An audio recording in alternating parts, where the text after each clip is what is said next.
لله وكفى وسلام على عباده الذين اصطفى. أما بعد فأعوذ بالله من الشيطان الرجيم. بسم الله الرحمن الرحيم.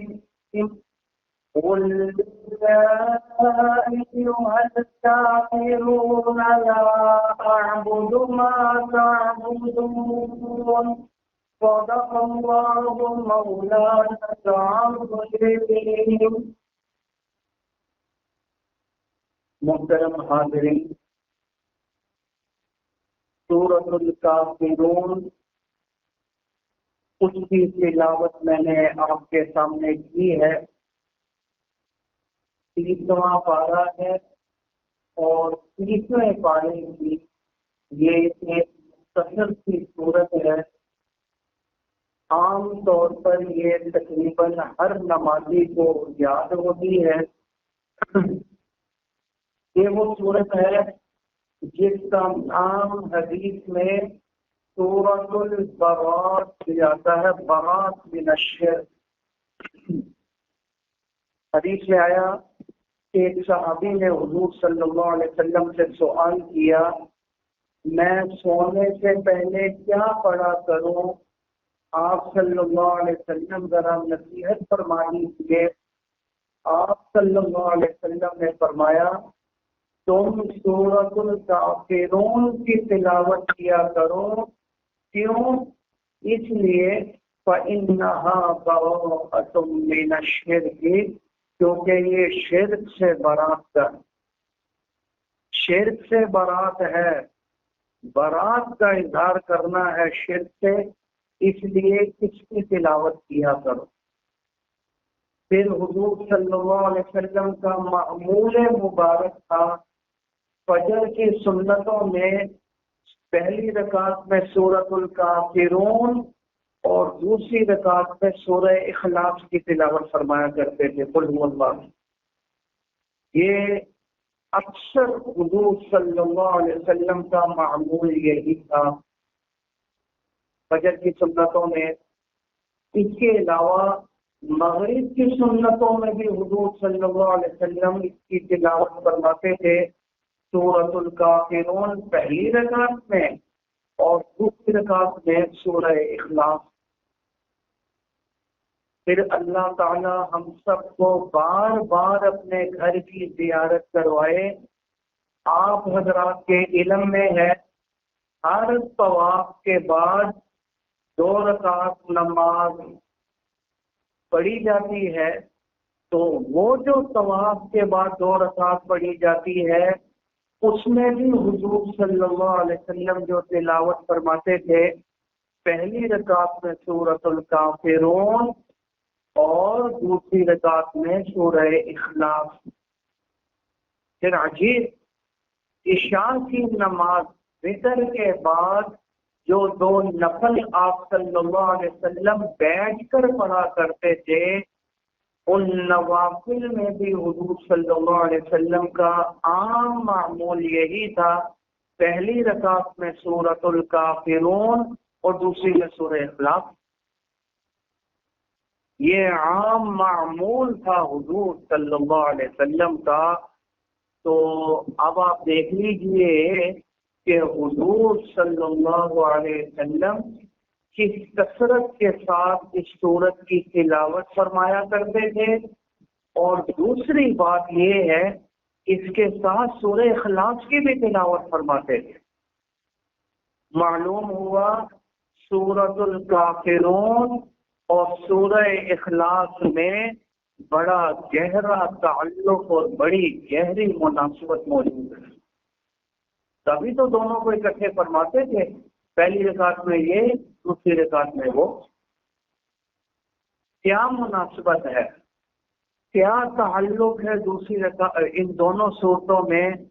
مختصراً عرض کر دوں، یہ دونوں صورتیں آپ ملائیں تو پہلا کلمہ بن جاتا ہے، لا الہ الا اللہ محمد رسول اللہ۔ وہ کہتے ہیں کہ سورۃ الکافرون میں، جیسا میں نے ابھی کیا حدیث،